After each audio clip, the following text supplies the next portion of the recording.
Korti.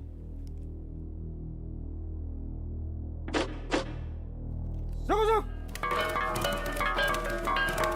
Korti.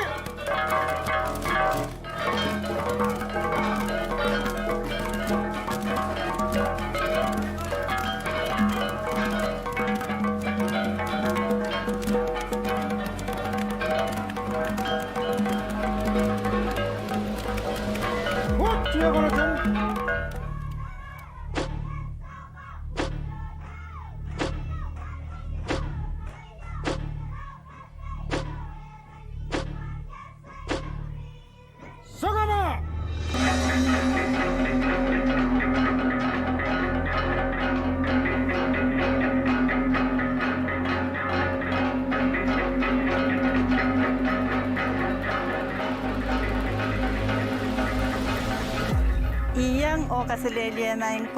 And greetings everyone.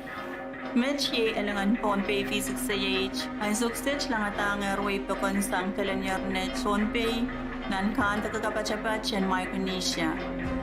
V6AH kuya sakulmen Pohnpei me patio tan epon kaway and Pohnpei State Government for Pohnpei Public Broadcasting Corporation makan Qatar ngan kair nan AM killers kitbabay sa tuwaw bakelain kawach nan FM megahertz wali sa 4.0 bakelain kawach walupukay nan V6AH Facebook or YouTube live feed o nan FSMTC Cable TV Channel Ray sa Riau. This is the voice of Pohnpei V6AH now resuming its transmission from the linear net Pohnpei in the Federated States of Micronesia.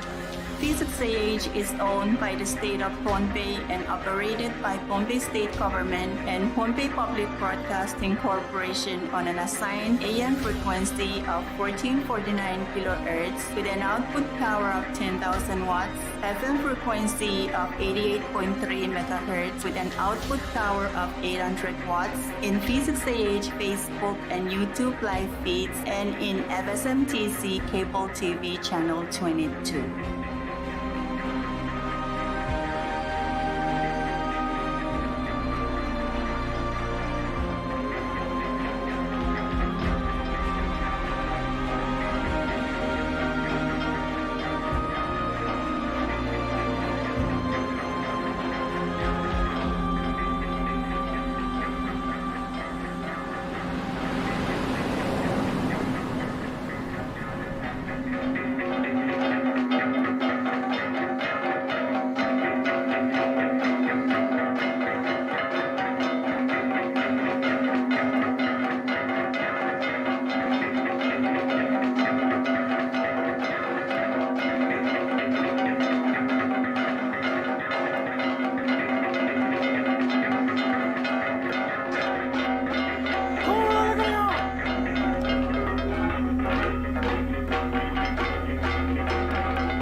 Iyo mention cash selia. Wala ibang patuyong na naitual po katatawagan mention kapurangot. Awaw bang kapuran sa matag court yeyas, court melel, court medemen. Court malabalap sarawi, court ang kariskan. O kabeng, pagkay sinagan maur, basta matag court yeyas, katkiyang katay, dahil kunadir, marainin may isang kapurangot, may isang ran sarawi. Kay puni po naraksukan Pohnpei ay tuwan sa karanwang pangkupuran nasyonal kinkan, wanti sa palmarlikan, nanalap o nankinyikan. Ay tuwan wow turor o kabina N1 Pohnpei, karyawan kabina, speaker, so ang kukong labanap o napalapakan koros, ng palian momot so triyang o government, o ay tuwan wow ang tunway unsap. Sa pulmumay John Papa, Benjamin George, the PG, and Secretary Pohnpei, bagaimana patuan pagi tak program yang sukses. O patuan uliandi, board members kanin Pohnpei Public Broadcasting Corporation, Commissioner in V6AH Radio, Mr. Peterson Sam, sa pulmumay atungon management team, staff, o kitron dotongan koros, o patuan ko siya tumaran mo, upatuan luka kupurakan koros onan broadcast and mention kapurangot mention ran sarawi April 1 and parang komor yagit reset limao nan AM radio kit pabukipay sa 12 kHz bagan broadcast away Asia kuno sang pula kuno mention del block Asia nipong FM radio wali sa 8.0 MHz V6AH YouTube or Facebook live feed, online FSMTC cable TV channel, Riesap Rio, bagan broadcast o Riesap Payo ng Ranagan.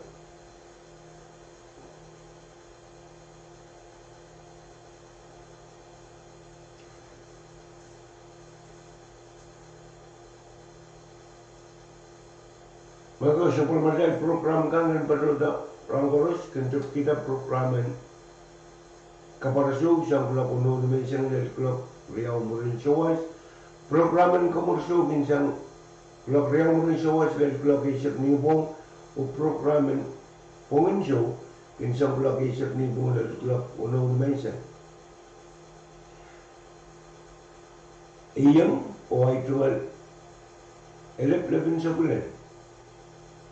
Bagok tayo bangatin tapita sa pulmadal programan may isang kapurangot, may isang rai sarawi, kimasan ng vote sa pulmarapuk sarawi, nampukan Mark, iraraw Asak Unaw, iraraw Tuaw, lel Asak Walu.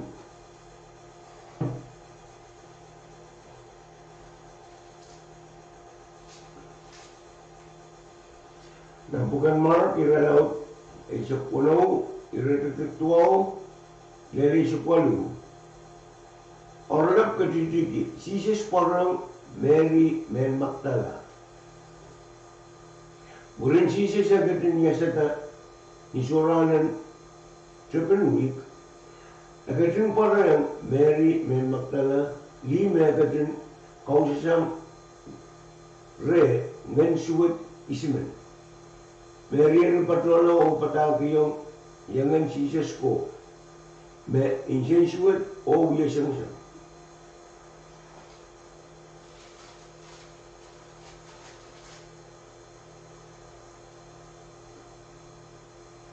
Rapsuta kamelene niya rawasan mesisis katin yayas o katin parang rio.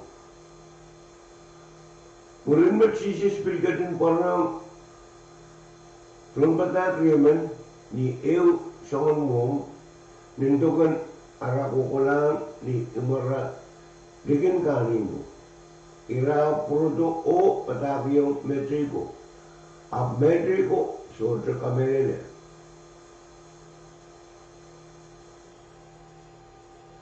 Ni imal asisis katin kasalayong peni Pohnpei emano. nintokan armo mo om travel. Apkerin kapungong ir arso poson o kepsagay en kamelele irai ko me kilangeri urin yasada. Iri masani yung irai. Umay kowe wasakoros ninsamba o patagyong aramas koros Roma. Mepan poson o baptize ka pan norla. Ame sotra pan poson pan lektek la.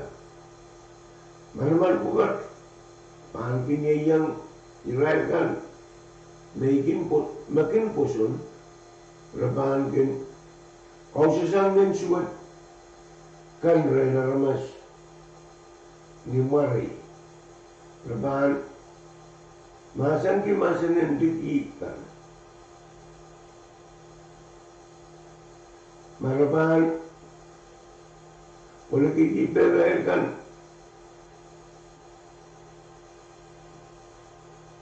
sinaikan o marap ni mana mekot me poisin rapan mekina rapan kita beberkan o mesomokan harapan keraita.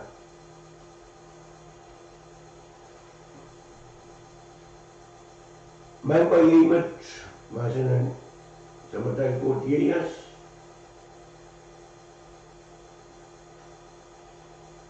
Erma kong puson. Ang mapukat koros. Mupinir katong masani. Bangkakan ko itaremi o degree. Dahil nanti yang anti poson nisupi kasal. Kapor-kapor mekan koros mereka din masanir kilalitir na buksaraw. May koros mereka din masanir o kilalitir na buksarawi yei atay men utut. Sises bilkin katun masan kilalitir the ancient tier nan buksarawi. Makatay bambil kin totoo ki irubukat main ko ipatuhan ko por ki makatay poson pangkelan ko miye tama kita bangka utut ko kilalitir nan buksarawi. Imat mango masanan ko o itu wal sawasan utut te singawi makukupur ki ako sa pulman kita.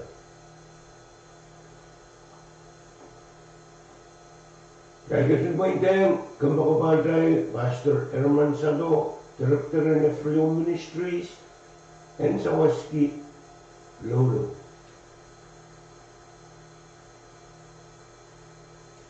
Mensang kasalelia naing samat kot lapalap. Mensang ranwat ki tron taga Pohnpei wat tungalan ki kapung mulatak ki sabol mo kalangan mapilsan sa long ki mensang ranwat. Nituan at posono kamele le mesabol mo masani mesabol mo limpak kin kap mensang koros. Mensang ranwat ki tron taga wat angoto limpak kapun mensang ranwat tropepol tenan marainen ranwat. Kalangan ki ang komisong koros. Kot manaman men walianti ki tropek ki kamu yang kacin kamereti yang kit manamanen nganamui sarawi po na atmaw. Melel pon mga kan koros de Israel kan mga government, melel national government, president, vice president, state government, governor, lieutenant governor, lelong local government. Isiro manugela Israel kan mapapalibalian tiyak o mga momotso kan koros ap melel tata o nono kan koros na insan. Ipagmain sa matchkot nga namoy sarawi ang kawit kit nan marainin ranwat. Pokasanti kan Pilipil kan pausan tapon me melalo pungo pung tarak jenitan main sa matchkot kasanti kan koros. Sa matchkot labalap Pukon papa sapol mo yaramas mapilpan uyuyaw nan marainin ranwat melel nan wasan kayan kan nan wasan business kan jangan waran nine sapon yalakan jangan waran nine set rai kan mapilpan tatok nine set Israel kan mepan tatok nan motual don nana kan wasa sudulipilipil puko koros ni saban papa yang kamu ranwat Sami pagmay sam kamu yang sila sangkit tatakan munti ya sila sangkit kapalakan wanituan at kasamoto ranwat ni pebola sambil kamurgila kan marainin ranwat ki pebol Isidro manogela panenaikan me sansuat panenaikan me pungpung itaman melel main samat kot lapalap Israel kan me lumum antan pasakan nanumoni Israel me kay lapalarakan Israel kan me tungalen kianan toro serigan me sotropal mau pagmain kot ituan at posono kamelele Melimamu sa tomo-tomo ten sairi railo apaliala raila naan kan koros na isam. Komkatun kubray rail punituen kita at pasamoto marainwat ni pepeola. Pepeolwat ten nene yang kit koros. Pagkit koros ten kakaan ki ew niat pilpan komurala marainan ranwat. Kot manaman mamia song ew maanana pamisito sair. Kamu kot man maisam metran mako limbak. Ipa kupainiran katin apaliala. Kalanganen kamu maisam imet. May walian pikit. Tron tagawat kaprawang kamu yat kapeng. Wat kasapal kalangan Waita olinganin mekoros kamugalep may sansali may sam manaman and maran sabal mo yeros at kaun sound kamaur Jesus Christ. Amen.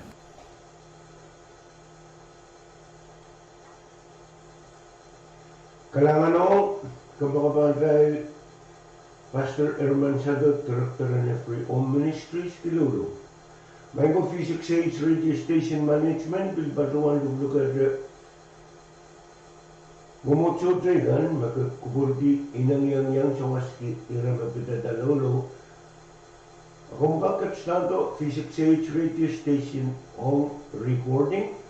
Ito bilbag agar ng telephone si Luriao Soro, Riao Tuaw 10, de si Luriao Soro, Riao Ew Tuaw Walente mangijut kalangan kubur koros may kuklaban sa kulmar V6AH Radio Station may isang kapul rangot minit silisik riyaw spelelar kulak unaw o tayo ba gatin pagpusway na sa kulmadad program gatin kamkumuit kipane ititarang ki kapunggi ilan kasyang kolen kapung sarawigan o yadi buk sarawi masanan god sama-sama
Isa mo ko se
Ikin rong say Pasay ba sa pelingan Wayawan ay niyan Bel wasang Ang tawa sa yaring ikan Pasay ba sa pelingan Ilen jolong ting gogo Ijay len yang gogo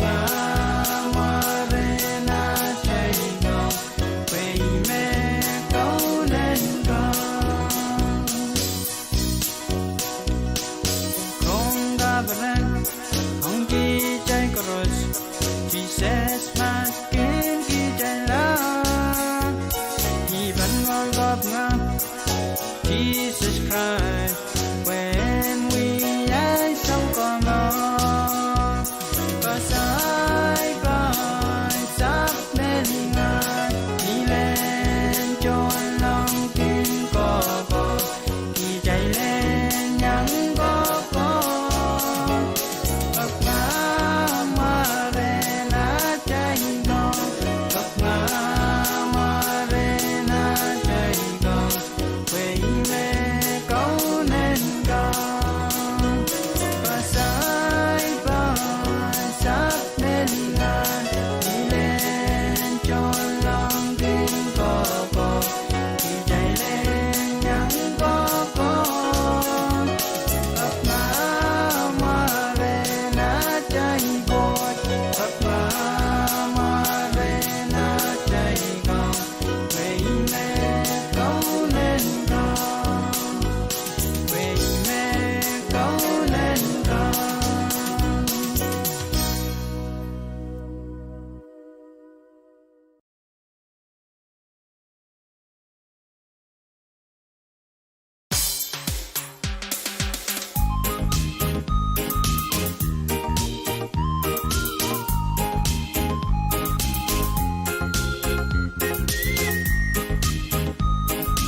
kalangan ng kurang korosong katanyang kapkabay lugar sa Pwuhng V6AH Radio ng Pohnpei makin Kadkadaur sungai sang tonanir ko sa Pwuhng Pohnpei State of the South. May kuminis Pwuhng FSMTC dan sa Pwuhng V6AH Radio Station.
con mi me ale le bong so je me ga so con mi me ga ki sa ni me di go mi re la me di le for somebody nay ngày sông đón câu nên câu để lên bạc hay có bỏ có bị chân này ngày sống ta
your mercy.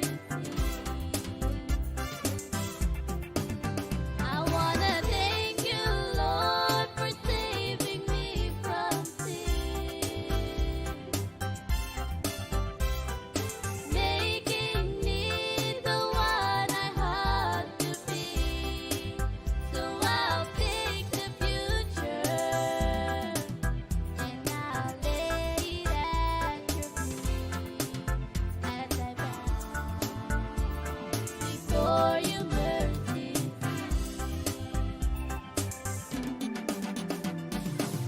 Here I am again, human through and through. Even though I try to hide myself in you, I wanna be just like you, but still I'm incomplete as I bow before your mercy seat. I wanna thank you, Lord, for saving me from sin, making me the one I had to be. So I'll take the future and I'll lay it at your feet as I bow before your mercy seat. I wanna thank you, Lord, for saving me from sin,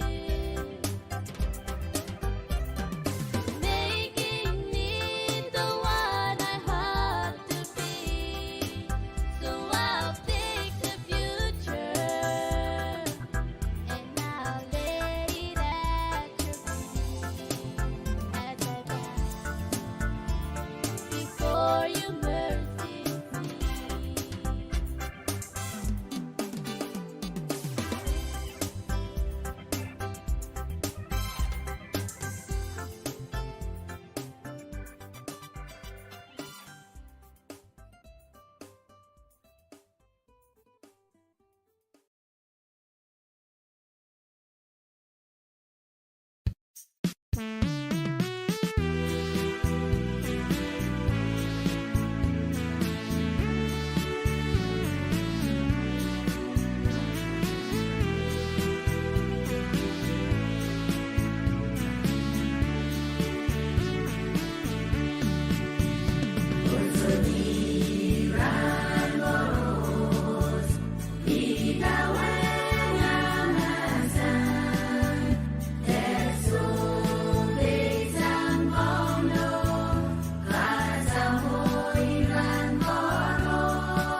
Jehapal Kai si suet Kasang isang O pacho laut Isena mau Mekapan kakti arwasa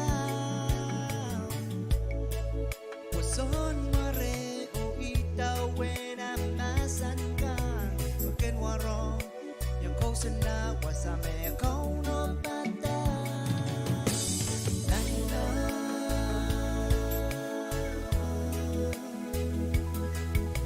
Senala renai ko Nala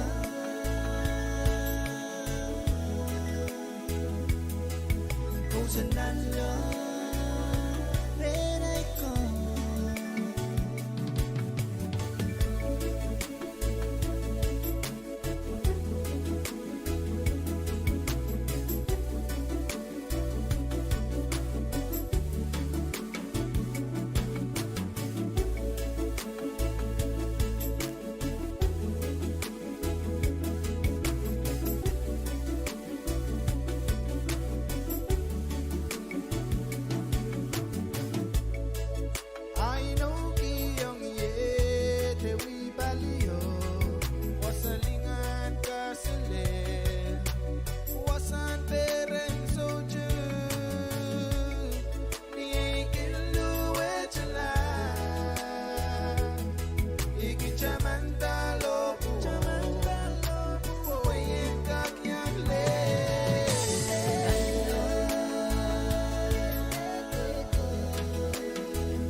Ansa wo koronto ya bantuan masoja maracanan bukan mau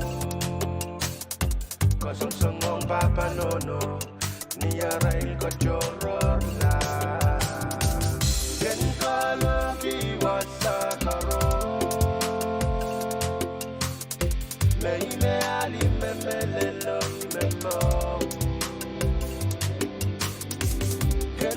Adam lobu itawe Wai me ali me lelo me no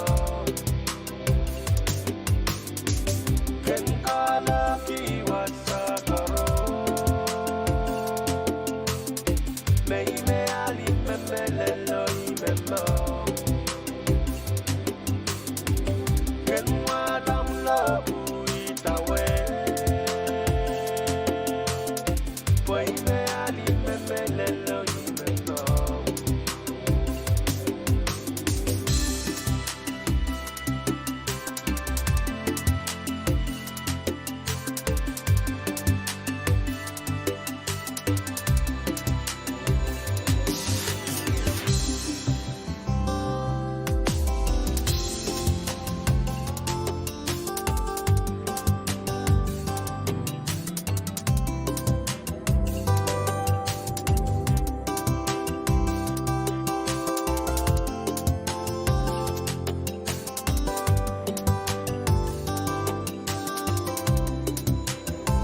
Imanu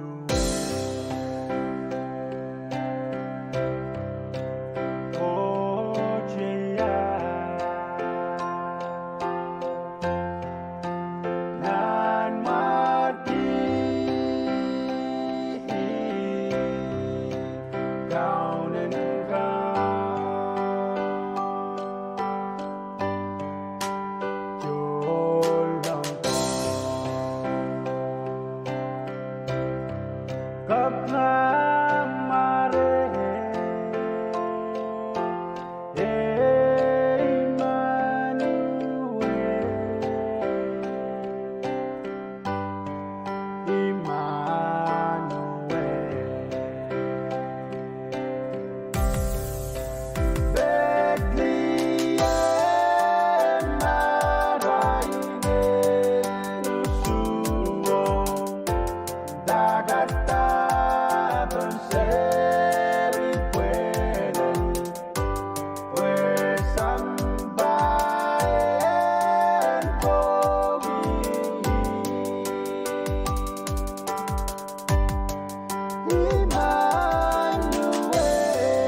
Kailangan kurang kurus makadanyang kapkapay ito sa pulmar V6AH Radio ng Pohnpei. Looking Kadkadaur at tumal isang kolonyal ko sa Pwuhng at Pohnpei State FSM. Magamanit sulus pero nga walu trabaho niya sa ulit kadiyang katangkaro pa ng wangi pa na audiban sa pulmadal program and Kadkadaur.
Iyang Australia Mango. My veteran supplementary program ang Kadkadaur and Ranwich. Nakanaptar Pwuhng mensawas takaway dong chay solang kangkoros. Aratikan teteke yiting mepampapa o sawasa kupura kangkoros ang nan supplementary ran sarawi and Ranwich sang namamosan Our Lady of Mercy. Thank you.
Nimaran sam ona ongen sarawi. Kauno en kat remai. Cai pacuan kapakap pagkacairin ngongki sawasa kamaur pen sampai nimaran Yesus Kristus. Main samet mekat nan lang. Sang ni sapulma kupur limpak sapulma miyeras kacin lokolok nin lopu pagi ceriakan karus. Sen kak cungalen kila linganen maur kap. Main samet kom kacin woktala atkin seno kica pain kic. Ang nilimpak en chon macay. Kom kacin sawasay kic pasen ngangki apal pen sampai. Makom kackiang kic. O yang uya wan atskak perut-perut o somaun sampai wich. En woktak yang ni maur o peren pesoba. Kom kacin karong yat sungal pak wich ni maran atskaun Yesus Kristus. Kaunoen kat remai. Masanen kot sang nan rongomau sarawi en son. Yesus ap katalang pun nanan olip. Animen sangyo ap sabalang nan campe sarawi. John pokono karus ap pokontong re. I arikat tiyo capieta petakong re. Song kawawen kasan neto kay. O persikai ap karetongi liyaman metiarak tanan nakaman. Iray lari kiti liyo moray karus. Reap paconong Yesus. Maing song petak 5 minutes tiarak tanan nakaman. Harinan na chay kasanet Moses kita eu kasanet mesangan 5 minutes en kastiyo kamkamala. Ako mui ya Tuhan kupramui. Irai ntamet paramen litipieti parengkak katipaki. A Yesus kacin itiak tion cengieti nan puel sapolma raklang. Ani arai kaskasinen wasao peitak Yesus ap katau measan yang rai. Ari meman remai me suta tipa. Yei me en capieta kace 5 minutes. Iya prong kacen itiak tio ntingi nan puero. Irai karos niar ngatamet riap koko pasang wataman japsang memaku. Yesus ari kacen kalap-kala o liyocha me patpacomo. Yesus ari kata yap kainama ren liyo. Ayairai, socaman meluwati pen katbayuk, liyo ap paconong, soca aman may. Yesus ari masani, ari soca pitpang katayku kata, kowe o sang metskola, kete prang wiata tip. O mets ye tuan rongamaw na chay kaun Yesus Kristus. Kowe o sang metskola kete prong yata tip. Riyay solang ko, iyara buat mi petuan pokata, penguya sa polimacay men kupuranan kautakun ranwich, umelen nan rairin 4 samawich. Ranwich ye ran sarawi kalimawan 4 sima. Mebit buya lasin ran sarawi nan rairin 4 samawich. Peran sarawi ko kuto ye ran sarawi ramos. Masan yang ko chong kicay ranwich, tabu socha masan kan me kicay karong eir ran sarawi na kiro. Ran sarawi na kiro wiya anso maun prong chok sa pali at chay maur na nirairin 4 samawich sang yesilin paso lelto ran sarawi na kiro. Yen kasawi ma miya soy charkan mekin karampala ipan kin ewang Yesus na nirair wich deso. Hari may tiar so charkan mekin nangi nan nai mourn solang ayen kalukila o kapungala o prong kain nilai chungan mour poyeng kakuna peta mawang perenen paso ranwach habit sangocha hab tame pechong mekicai karongoir yei kicai len wolia kapala kicai len te prula muri nei tiar tame kimuya karam nampungan ngoyo coach nampungan ngoyo ai chungal penai nei kan nampungan ngoyo ai put nampungan ngoyo nei serikan nampungan ngoyo riai kan hari song soi char kan mekin kareta song bukat en kosang na nai mo en te prong momorki oi mesansan nan sabulman Yesus masa nong liyo nan rong amau ranwich kowi o sang met kola ke te prong yatati puprian rong amau ranwich kaite me pit tipen kamal kaite pit li tipano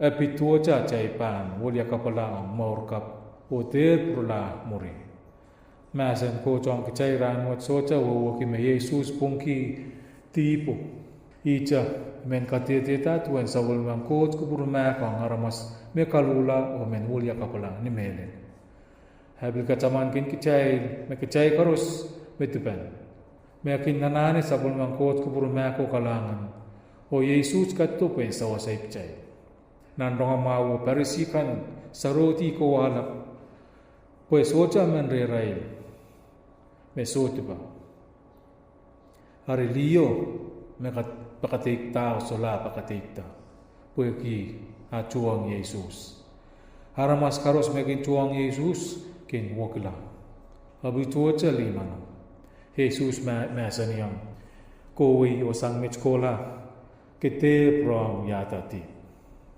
riai solang ko nan rairan kauno puech kom tiarta soi charkan te tip chokan mekin lo tiang lalamun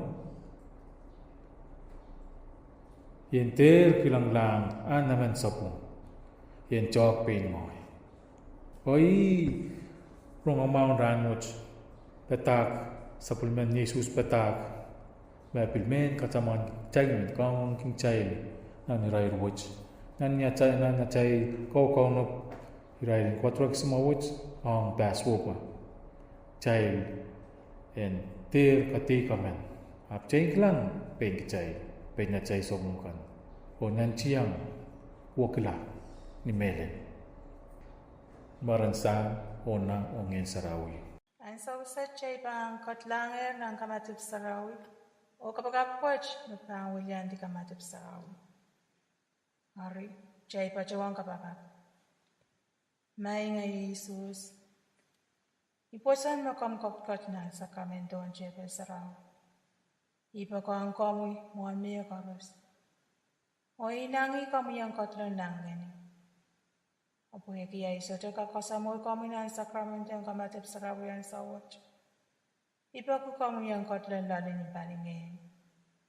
Tuwe siya mo kotlan lalin. Ipa siya ang kami sang lalay yung sak. Kamte mo itang yan sa langasang kami. Jai pacuan kapakap Maing samach coach me manaman kom kacen kupra pakits me pacuan yang uya kautak wech obil pacuan nale o chungal kalap on chan sapun mami yeras Yesus Kristus se newangi an so karos poyei me ach kaun arain ti karos koko lacha kauno en kat remai coach manaman ang katin kupurmawi kumai sam na ongen sarawi chai loki wei rong amaun ran wech atai kautak wech imsakla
Wonderful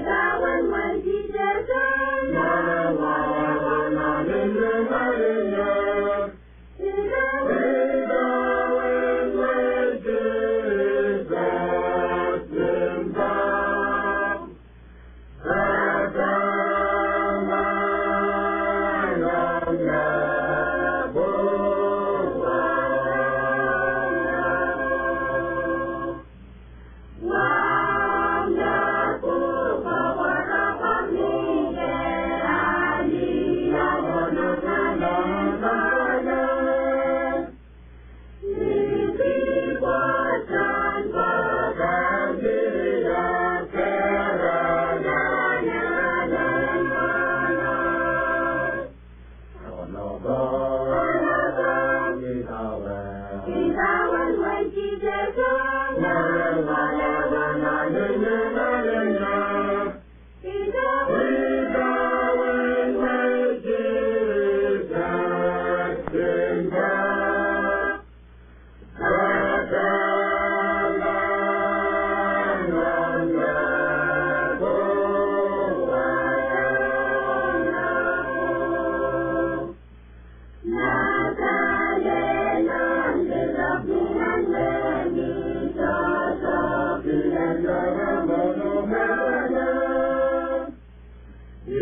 Lord, I hope this day is good. I'm feeling empty and misunderstood. I should be thankful, Lord, I know I should. But Lord, I hope this day is good. Lord, have you forgotten me? I've been praying to you faithfully. I'm not saying I'm a righteous man, but Lord, I hope you understand. I don't need fortune and I don't need fame. Send down a thunder, Lord, send down the rain. But when you're planning just how it will be, plan a good day for me. Lord, I hope this day is good. I'm feeling empty and misunderstood. I should be thankful, Lord, I know I should. But Lord, I hope this day is good. You've been the King since the dawn of time. All that I'm asking is a little less crime. It might be hard for the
Sabanang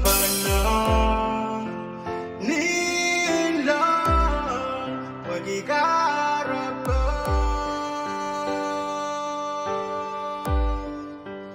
at baba mo sa tangkit sa nanay om sawas kamkat kido son sawas ngin sarawi when basane taat mau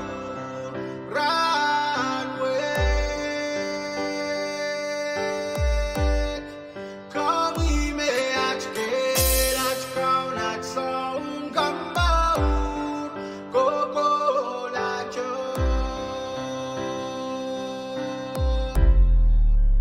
sabana salampu pag-ikarapang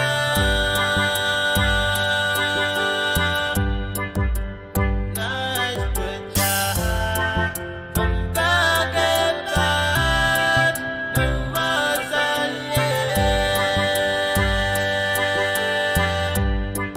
pengkat hidup seusawan yang sarawi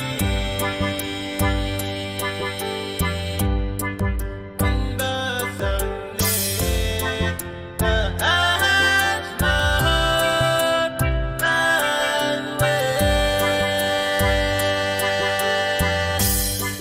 pamiat kerat kalat saung kambau magolacha Orange Korea Isakria Isa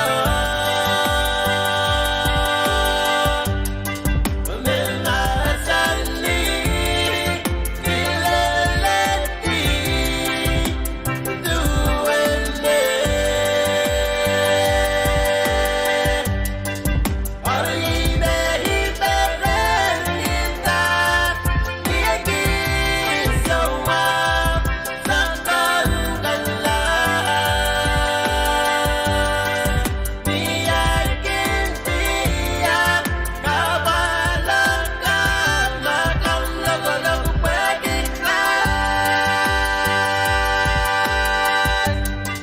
Dia luwe Dia saume Diginggelan Dia luwe Dia saume Diginggelan Sampana green field pag-ikarapang riyak pucat masal sakit senane om sawas kangkat kido saung sawas ngen sarawi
Komwewedong PUC, ong totogen tay warawar ni kailan alabakan and Pohnpei. Mamyeran kalalapag takay na mo akum call PUC Customer Service ni telephone number silu Riau Siro, Riau Silu Isupayo. Men ka pesa which, kono patasang Pohnpei Utilities Corporation o pepeway sang V6AH Radio.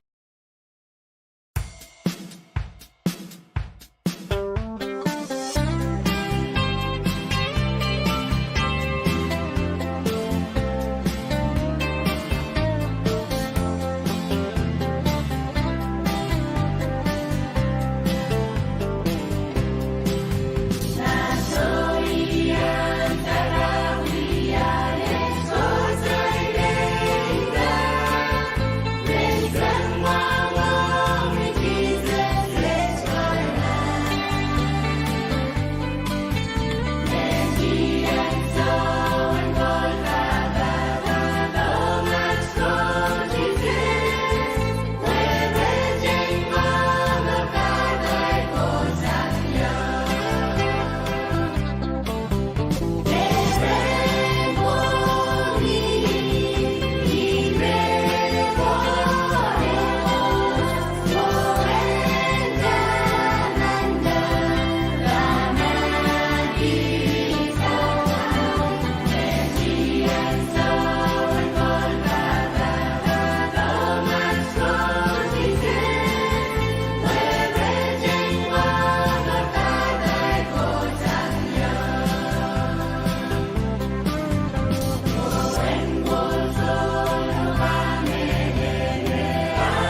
Komkin kagunle sapul mo mitupsukan, makin tatong kilial anso makomkin shorter tatongki. Mamyeran kalalabak ta kaino mo akum call PUC customer service ni telephone number silu Riau Sero, Riau Silu Isupayo. Men kapeso wet kauna patar sang Pohnpei Utilities Corporation o BBW sang V6AH Radio.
Chaman gitay maurmaso Wawait ng song-song Ikin sa bagyang Babanono Niyay ikin so jaro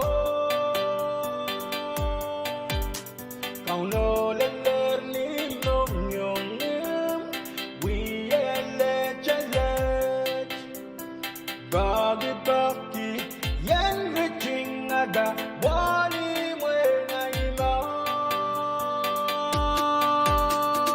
Iyay ko kapagitay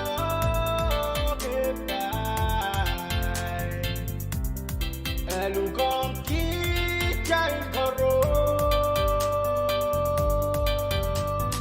Itawe ang song kamo Wong nan kahilingan Pwede mesawas bajay Sa jaman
Kalangan limbak Ang kijay dyan samba Sansan Pwuhng Calvary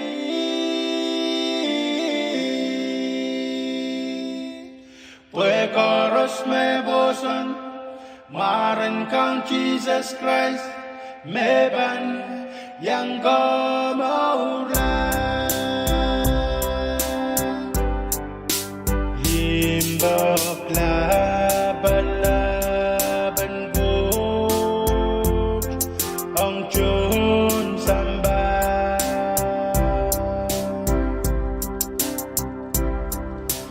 Kachito na eros Pwuhng yata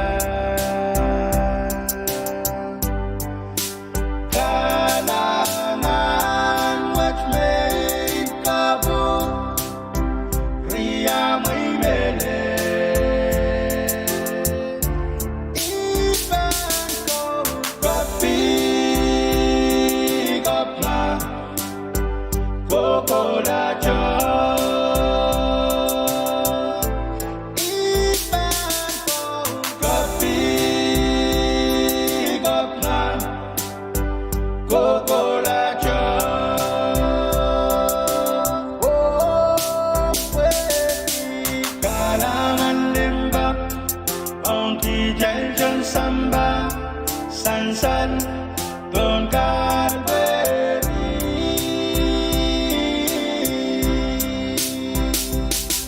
Pwuhng me boson Maran kang Jesus Christ Meban yang kamaulan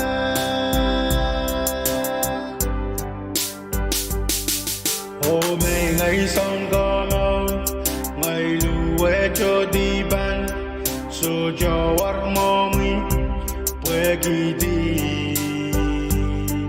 Wadong kami ranwek Ay maut kelun sa nilopo When yang without ni Injan Kamauro Mesapa Kokol kapi Ngamare kokolacha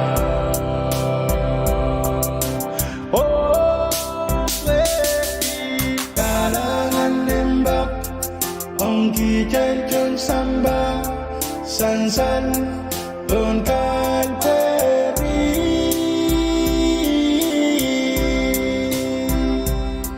Pwuhng me boson Maran kang Jesus Christ Meban yang kamaulan Limbak laban-laban ko Ang Diyos samba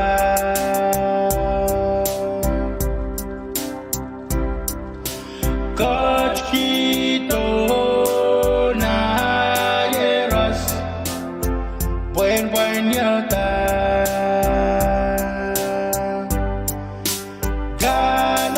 Kalangan wach may kabu Riya may mele Ipan kong kapigap na Kokolacho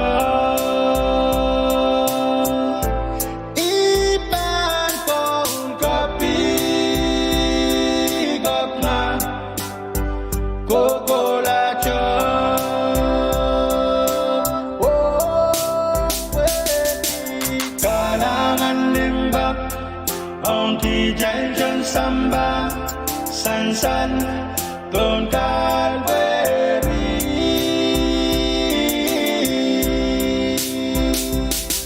Pwuhng me boson Maran kang Jesus Christ Meban yang kamaulan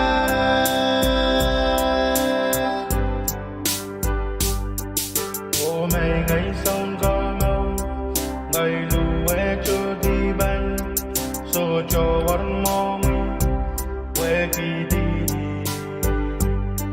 Why don't come here and wait? I'm okay, Lusa, Nilobu.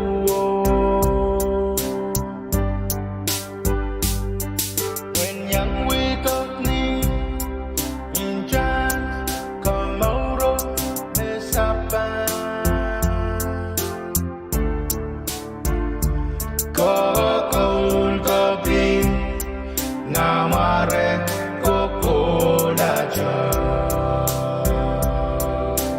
Oh, kalangan limbak ang kijeljan samba sansan don kalberi.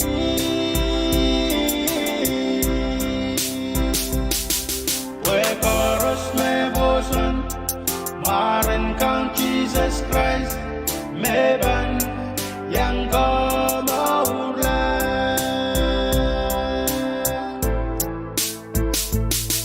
We chorus me bosan, Marin kang Jesus Christ, meban yang kau maulah.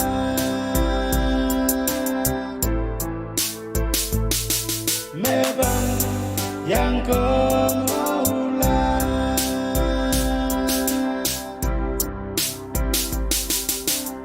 Komwangi makom soja ka kuyayim pansarin liyan the primary lines kan mamiyeren kalalapag kom call PUC customer service ninampen telepon seluriyaw saro riyaw seluisu payo men kapese watch ka na batasang Pohnpei Utilities Corporation o PAPWARESOU V6AH Radio.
Jojo se sola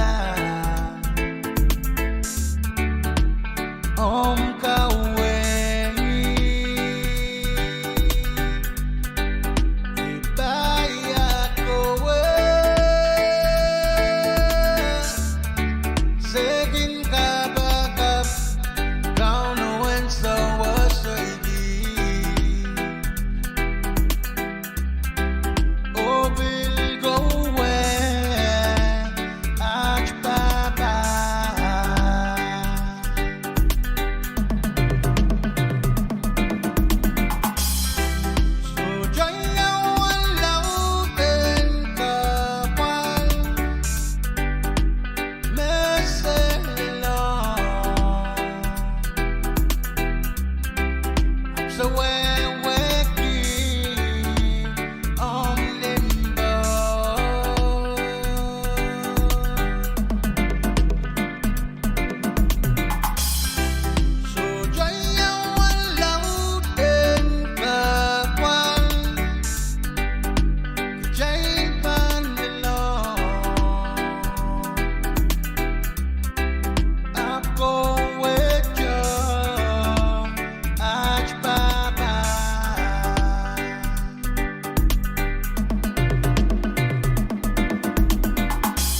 so much gone.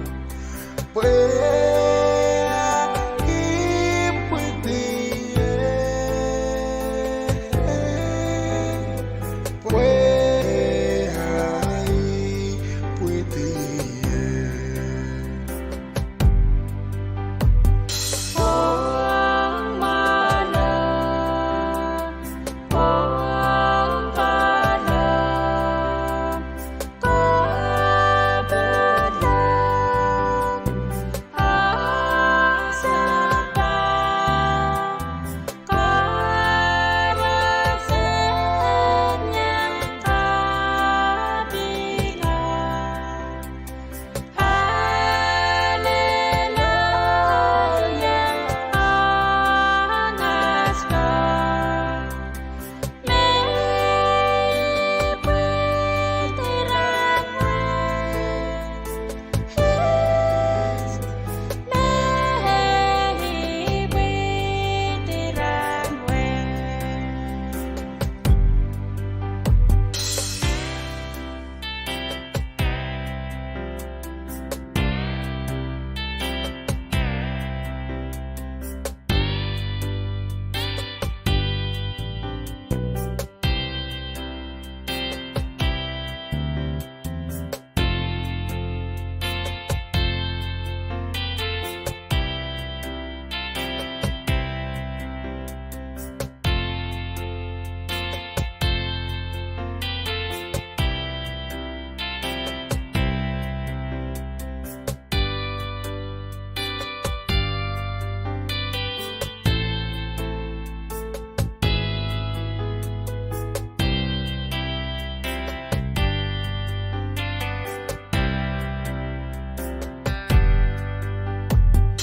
Silent night, holy night, all is gone, all is bright, round your virgin mother and child, only infant so tender and mild, sleep in heavenly peace,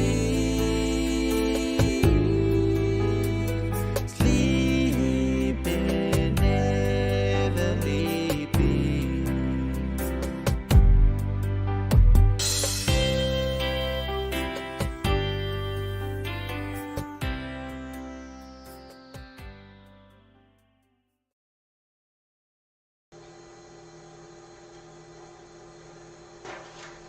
Kalanganin ko rin koros, magandang yang kapkabay ko sa Bulmar, V6AH Radio, Kalangan Pohnpei. May kumalit sila sa Pwuhng, pala Pwuhng na sa Bulmar, V6AH Radio Station. Kung nagiging kamay, kalar nga lang kasangko yung kapong sa Rawiga. Kung na dahil ba rin bagawsway nan sa Bulmar dahil proklamin kamay, nga lang kasangko yung kapong sa Rawiga. Ayat pagkaya may pilka ko kunay ng pilpurensa sa lang kupulan, pagkaya sa Pohnpei Port Authority, o epided the vacancy announcement.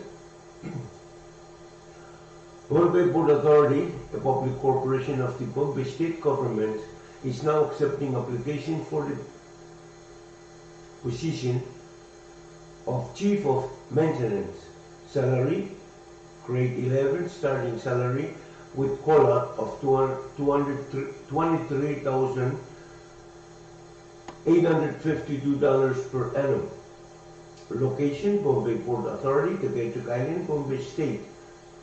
Closing date, April 18, 2025. Summary. Directs the custodial technicians, landscaping and groundskeeping tasks to maintain the buildings, grounds and properties of the Pohnpei Port Authority and to otherwise ensure that the areas are sanitary, uncluttered and free of debris. Performs duties in supervising the workshop works and maintenance, building maintenance groups, be able to work with computer and app knowledge in Microsoft Excel and Word, prepare schedules for periodic maintenance of all company equipment, buildings, apparatuses, facilities, and all other administrative duties as required. Essential duties and responsibilities include the following. Number 1. Directs custodial, landscaping, and groundskeeping tasks to maintain the airfield, building grounds, and properties, and to otherwise ensure that the areas and facilities are sanitary, uncluttered, and free of debris. Number 2. Conduct physical periodic inspection of all airport, seaport, and all other properties of PBA, proceeds and evaluates the reports and make adjustments or make judgments of what necessary actions needed in the maintenance system as required by the standard operating procedure. Number 3. Schedules assignments for employees based on priorities determined by the management to ensure that critical work is performed on a timely basis, directs and supervises the work accordingly. Number 4, manages the inventory and procurement of tools, equipment, and materials needed to perform mechanical, electrical, electronic, plumbing, air cooling systems, landscaping, groundskeeping, and custodial assignments. And number 5, advises the managers regarding the proper care and maintenance of buildings, landscapes, and facilities, coordinates the programs for such care and maintenance, conducts inspections to ensure that policies and procedures on maintenance, landscaping, and groundskeeping are followed, particularly those regarding the airfield and runways. Number 7, execute or exercises with respect the authority delegated, especially in proper orientation and disciplinary system within the division. Number 8, organizes and implements training and development programs to ensure that employees are effective in their work and that they strictly adhere to safety rules and regulations, and that capable employers or employees are available to assume the duties and responsibilities of vacant positions. Number 9, regularly inspects and evaluates runways, airfields, grounds, equipment, motors, vehicles, air conditioning buildings, and facilities to ensure proper maintenance and appearance. Ensures that routine maintenance, repairs, adjustments, and preventive maintenance activities are carried out according to procedure. 10. Ensures proper care and maintenance of the tools and equipment used in the work performed, and ensure that all tools, equipment are accounted for. Ensures that cleaning agents, chemicals, and fertilizers are stored and applied according to standard and regulations. 11.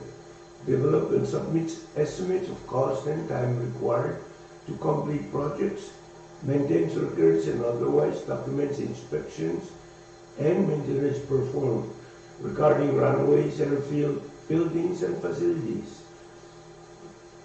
12.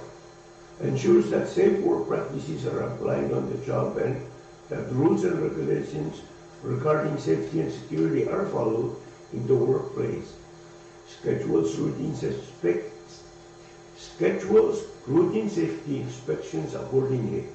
And 13. Performs office work sufficiently and continuously.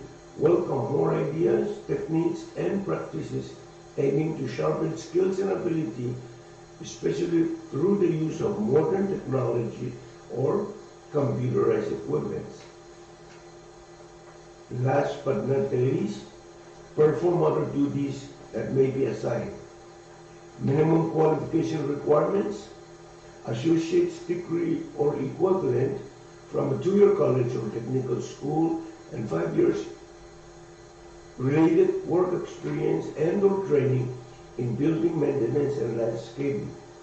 To apply, application forms can be obtained from the office of the Pohnpei Port Authority at the Kadkadaur, Pohnpei State, and completed applications and resumes should be submitted to the same office no later than the closing date of this vacancy announcement, which is April 18, 2025. Thank you very much. Kayimit pagkar makakukunengan sa salang kukurganan suksyon, may kumanit pa isa issues pala Pwuhng nan sa Bulmar V6AH Radio Station. Try magatin sa pali pagkusway nan sa Bulmar try program and kamay dengan kasang kulim kabing sa wigan.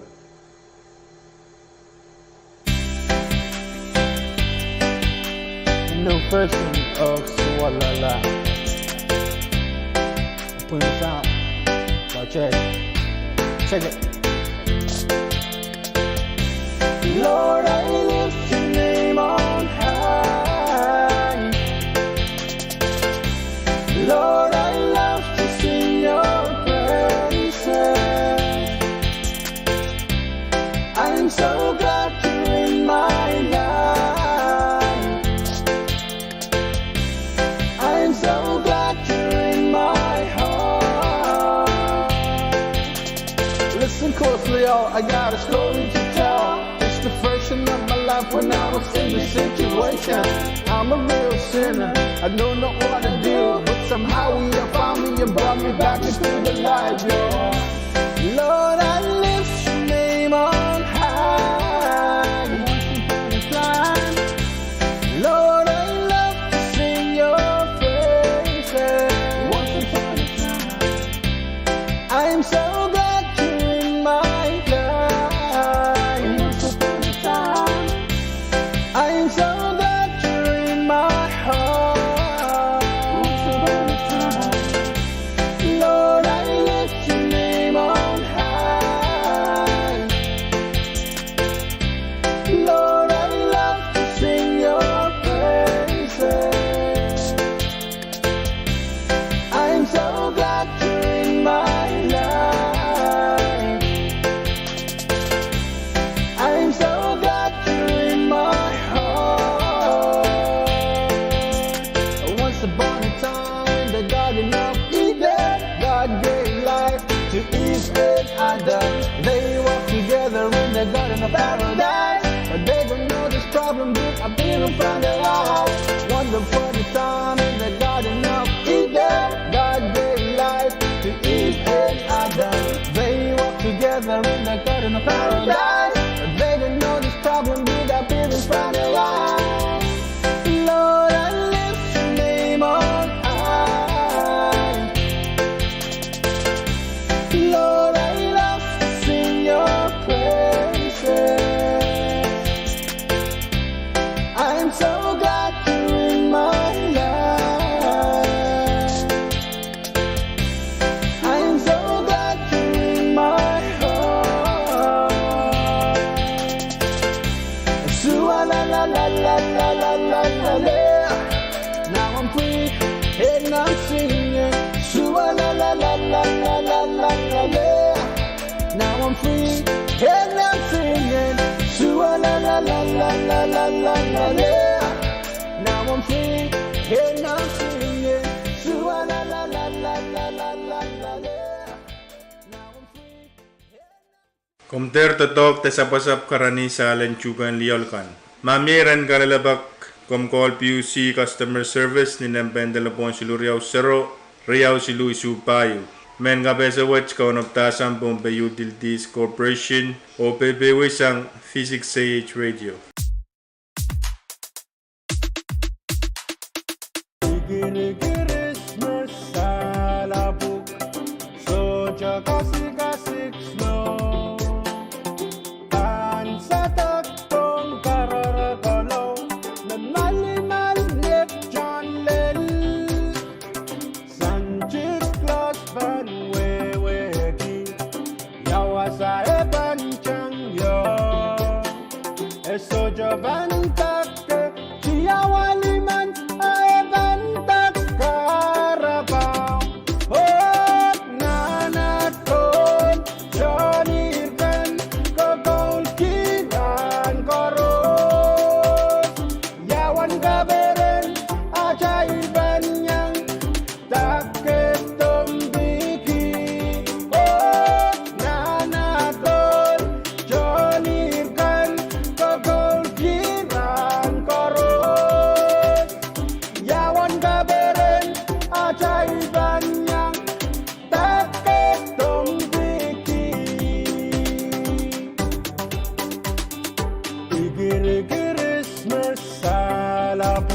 Soja kasih snow Tan sa taktong kararagalaw Memalimal net John Lel Sanjit Klas Van Weweki Yawa sa eban chang yo Soja Van Tak Yawa liman eban tak karabaw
People are proud, nobody cares.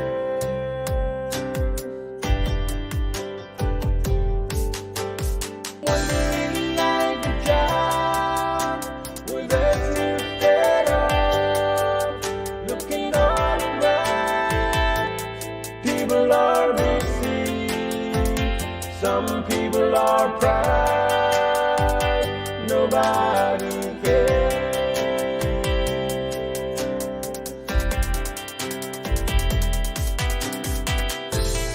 No wonder to be down and lift me up, and lift me up. No wonder to be down and lift me up, and lift me up. Who will lift me up? Who will lift me up? Jesus bent down and lift me up. Jesus lift me up. Jesus is my shield. Jesus is my glory. Jesus lift me up.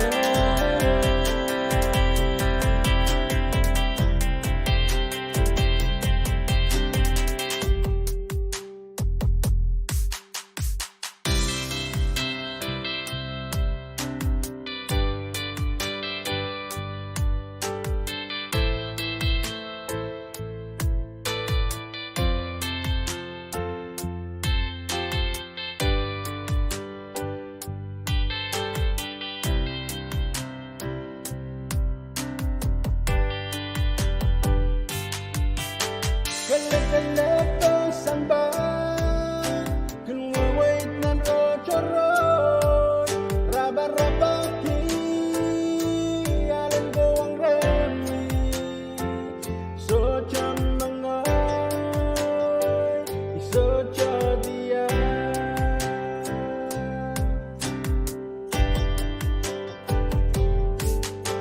Kalap-kalap ang samba, kung wawait ng ochoron, raba-rabaki, alam ko ang remi, socha mangay,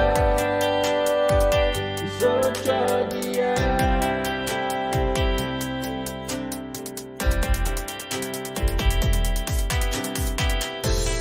So damne botyana, so asaya, so asaya. So damne botyana,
Kum nantriyong kin kasutruk pil. Mamyeran kalalabak takay na mo akum call PUC customer service inambeng telefon silu Riau Sero Riau Silu isu payu. Men kapeso wat kau nabatasang Pohnpei Utilities Corporation o PBWASang V6AH Radio.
Komter to ke salen liol me pupitiang nan buel. Mamyeran kay na mo kalalabag. Akom call PUC Customer Service inemben telephone silu Riau Sero Riau Silu Isupayu.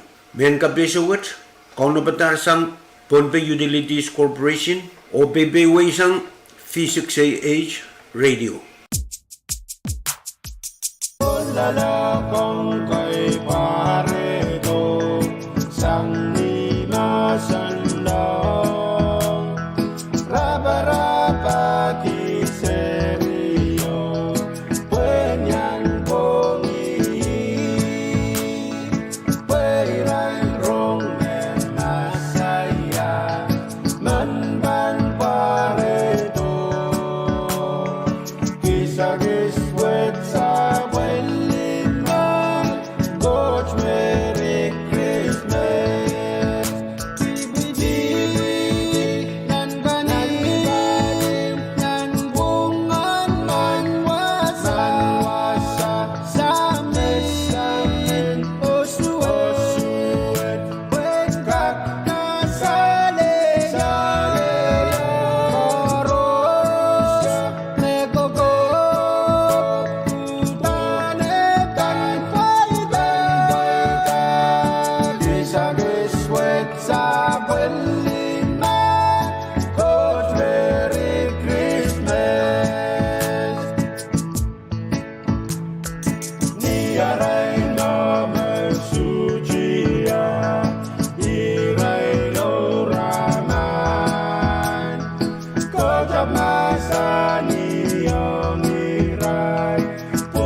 lala kong kay Pahrek sang lima sandang raba-raba di serio Pwuhng Pwuhng rong masaya manban paredo kisah-kiswet sa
Kung mangi mesochim ka kokota leman kai wire kan te sal meche makin putaki chukan lial kan mamieren kalalapag kom call PUC customer service ninampen telepon seluriaw saro riaw siluisu bayo men kapese wach kauna batasang Pohnpei Utilities Corporation PPWay sang V6AH Radio.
Komangi me PUC kak sawas kawait ang wiring anyumkan.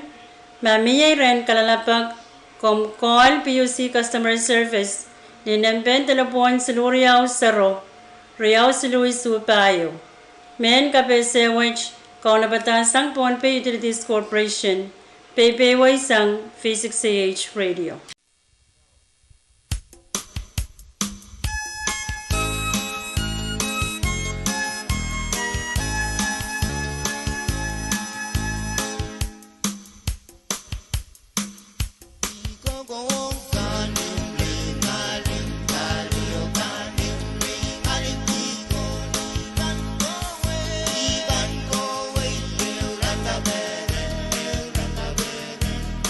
Yes,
Kumangi magom socakak cupasang kisinlog pinkan ni mideren liolkan.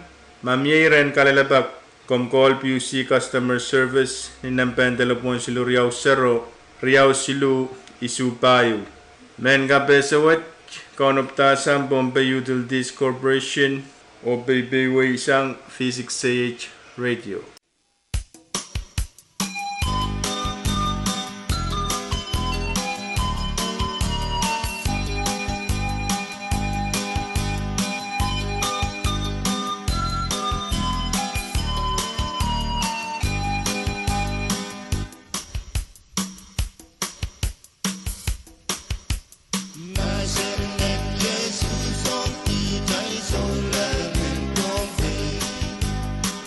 China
Chạy terso về sang ro bên cô ngâu quên Jesus man men lê đô mô man có mô nà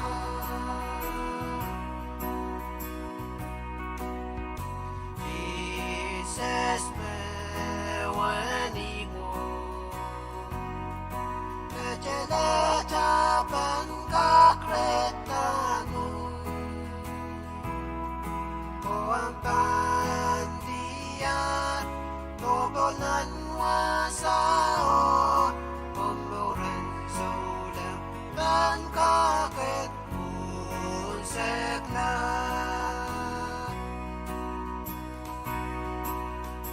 Jesus yerosen Memang gila di penjon sampai Yaitu wanling token Ko chẳng có rosmen Jangan mau gila Pinto con pran kota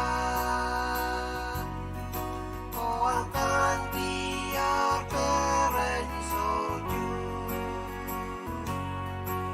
Hallelujah, Peren ko chopot Pwuhng Jesus nan wari Wijay terso be isang rongan ko ngulwen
kiyong kijay lerpoton Ogon lobun kalkwari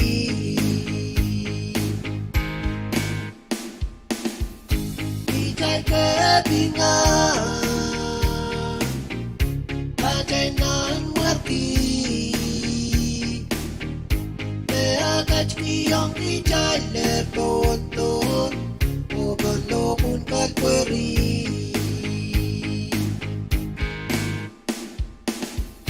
Kijay may to Kajen no runway When kaluay kijay won Tewi paliyo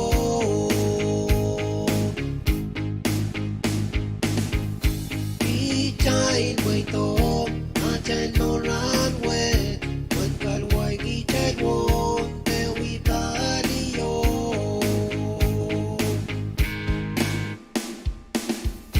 Kijay kebingan Kajenan marki Meagaj kiyong kijay lerpoton Ogon lobun kalkwari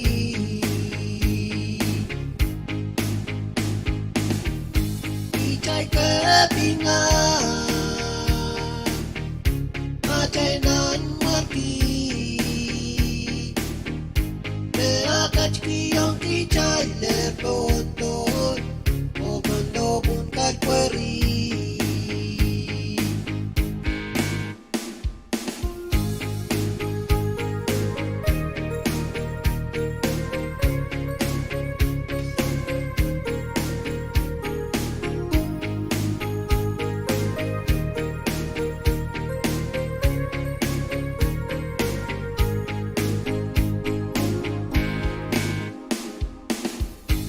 Watch bedding dog, catch kiyong kitailer Anan ko normal, mesan sarkon lopuo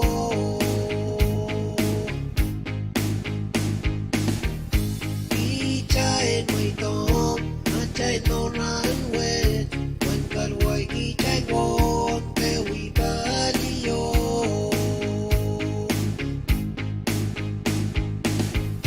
Kijay kebingan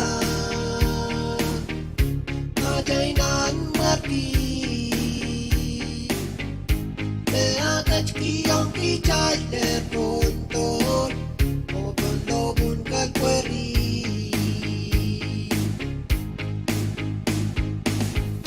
Kijay kebingan Kajenan marki Meagaj kiyong kijay lerpoton Ogon lobun kalkwari Meagaj kiyong kijay lerpoton Ogon lobun kalkwari Meagaj kiyong kijay lerpoton Ogon lobun kalkwari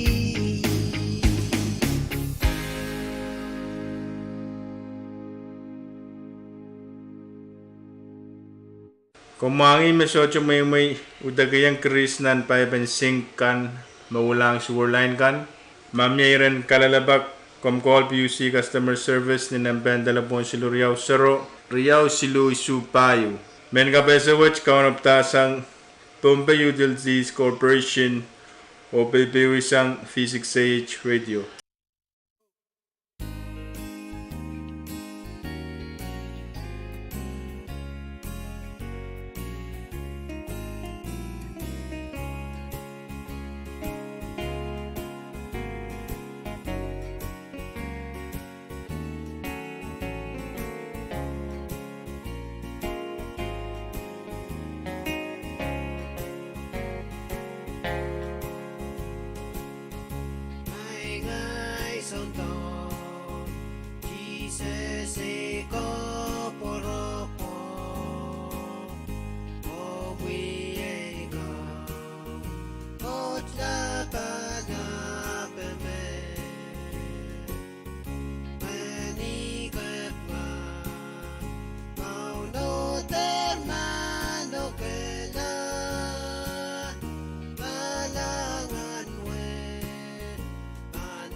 Purinan sokis, muevan sola kilangye.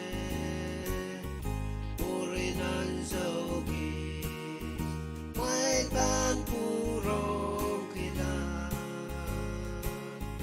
Binganen kau no, tansan salong chon santa. Bing kau no me, ino kiyong kijan. Don kan pari, ito sonen na jay mo. Kan pari, Jesus match kinyela. Inayaw ta, sangen nanti bay koro. Itan mini, reko kola. Don kalpari, ito sonen na jay mo. Kalpari, Jesus mat kinyela. Inayaw ta, sangan nanti bay koro. Ikan bibi, reko kola.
Komter toke sa linliol me pupitiang nan puel. Mamyeran kay na mo kalalabag.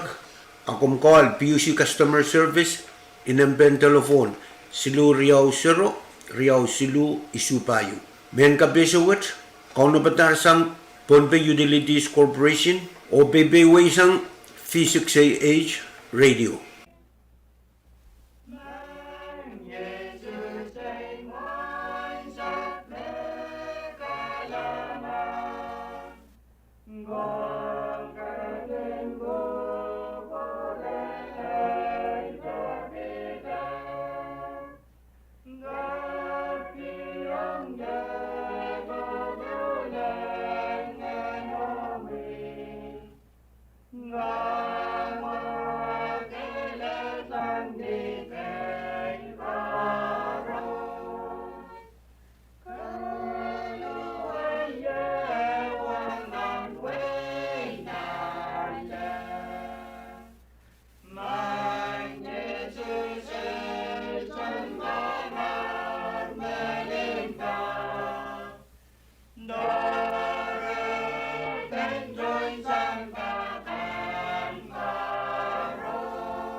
Komnan triyong kin kasutruk pil. Mamyeran kalalabak takay na mo akum call PUC customer service ni nambeng telefon silu Riau Sero Riau Silu isu payu. Men kapeso wat kau napatasang Pohnpei Utilities Corporation o PBWASang V6AH Radio.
Komkin kagunla sa pulmo mo tupsyogan, makin tatong kilial ansyo makomkin shorter tatongki.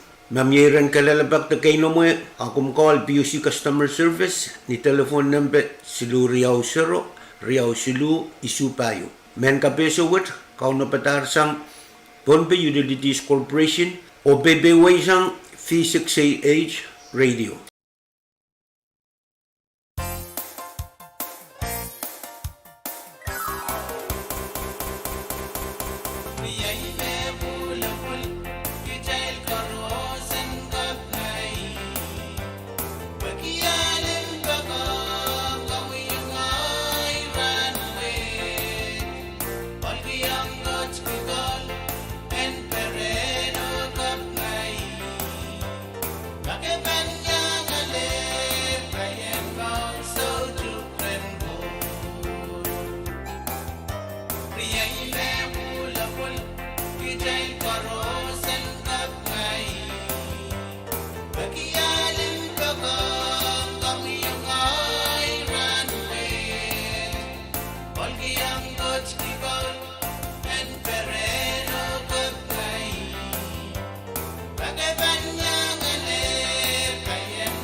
Kalawan ng kuburan koros magkadanyang kapkabay ko sa Pwuhng V6AH Radio ng Pohnpei.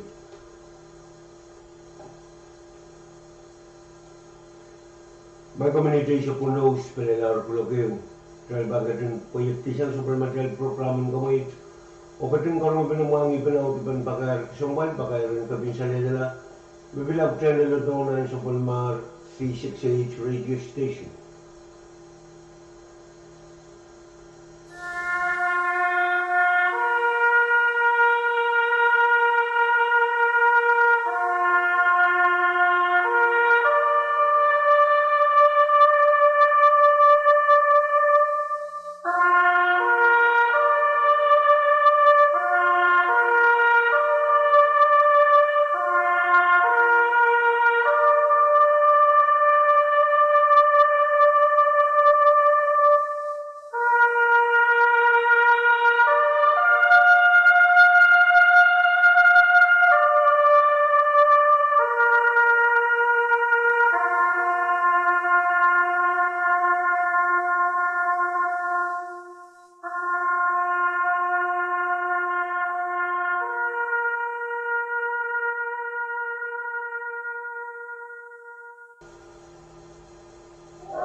Pagkaan kisambal pagkairong kapinsarita na. Pagkairong peniniyo kang bakupan Joseph Ladore, melanglangi siyolugan kapinawak, oras na uwin Pohnpei, tilmaslikin Pohnpei. Oras ang gating muangin na patungan na Joseph Ladore, siyolugan kapinawak, patungan nanger malipilipin sa matal kodiyayas ng uwin Amerika. Uwin tungal paliwar, kay Tiyangar uwin Pohnpei, murin siya wasurangot, Ubaliwaran Joseph Ladore de solukin kabinawag pangusik lang kasarawi ni Jen Pasarawi and St. Joseph awak waisonu. Murin kasarawi atong alpaliwar bantulo lang atong alim usap kabinawag waisonu. Pininibil patungan ko sa nadir alpaliwaran Joseph Ladore de solukin kabinawag pampatungan nagtilakap niyed April issue barikit sa lumaw. Wasa saliti yay niya tumalwasa. Kausap ka pinawag. Uklop pangbasan muawan baliwar. Pamatuan ko pa rin pagkair kisumpal pagkair rin kapinsalita na. Pagkair rin pinili kung pakabahan Joseph Ladore. May langlangi sulukin ka pinawag. Oras na uwin Pohnpei til maslikin Pohnpei. Oras yung kating muangi na patuan na Joseph Ladore, isulugin ka pinawak, patungan namin, malipilipin sa matal kodiyas ng Uwin Amerika. Uwitumal paluwar, pwede nga Uwin Pohnpei, murin siya wasaramot.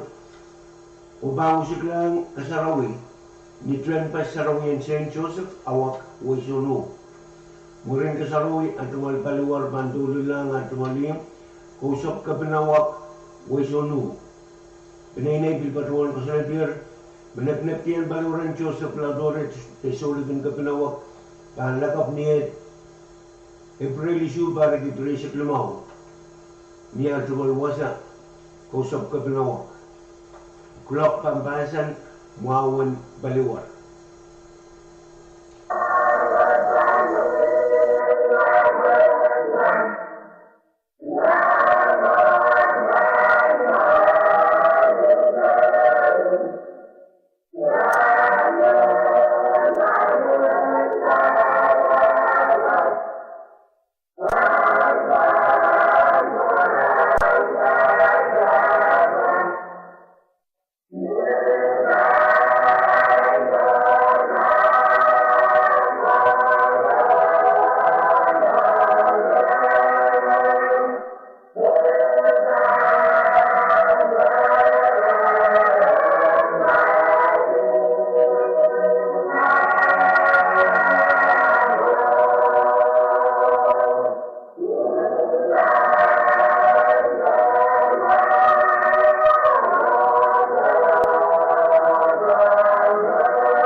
Pakai kisambal pakai dengan kabin salida, pakai orang penenyo kan bakapan Joseph Latore, melalui solikin kabinawak.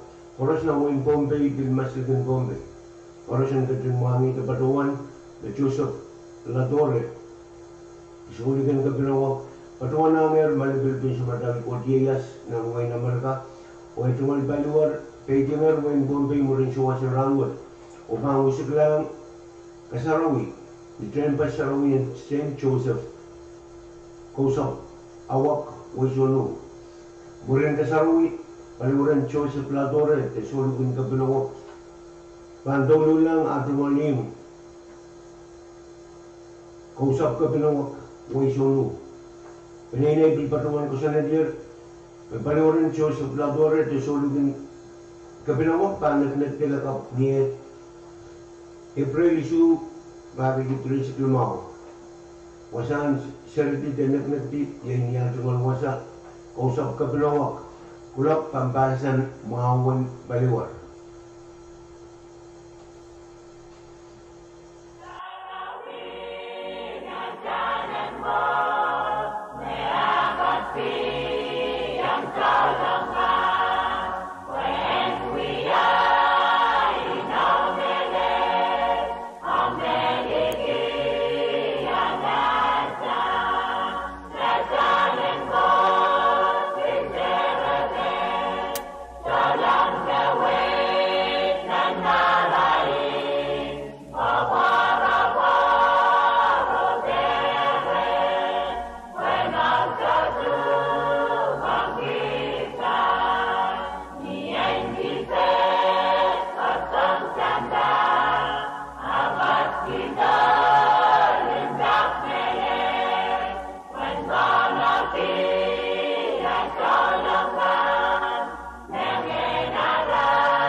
Pakai kisambal pakai rin kabin salida.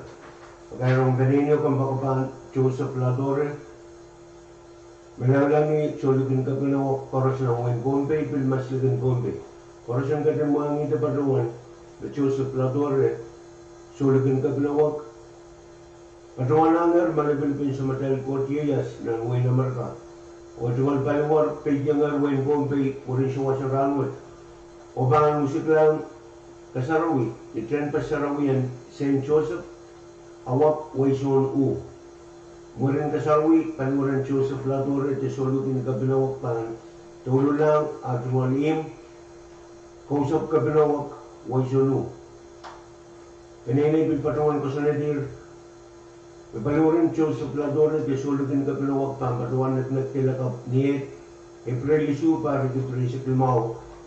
Wasan sariti yang niya tumal wasak. Kausap kabinawak, waisulu. Kula kan nakinagdi pasan mahawan baliwan. Pakai kisambal pakai rin kabin salida na. Pakai rong penini kung bakapan Joseph Latore. Melalui solikin kabinawak. Oras na wing Pohnpei bilmaslikin Pohnpei. Oras ang katinwangi kapatuan Joseph Latore, isulutin ka pinawag patuwananger malibilig din sa Matel Cortiellas, nanuwen na marka. O ito man paliwar, pediyangar wain Pohnpei, muli suwa sa rangot. O bani, usik lang kasarawi, ityan pasarawi yan St. Joseph, awak way solo. Murin kasarawi, paliwaran Joseph Latore, isulutin ka pinawag pantuloy lang at lumaliyim. Kausap ka pinawag way solo. Pinili pilpatuan ko sa nadir, may paluran Joseph Latore, tisulugin ka pinawag pampatuan at tilakaw. Niyet, April issue, Pahrek ito Klimaw. Wasa ang siriti na natekti, yay niya tuwal. Wasa, kausap ka pinawag. Kulapan siriti na natekti, banbasan, mawan, baliwar.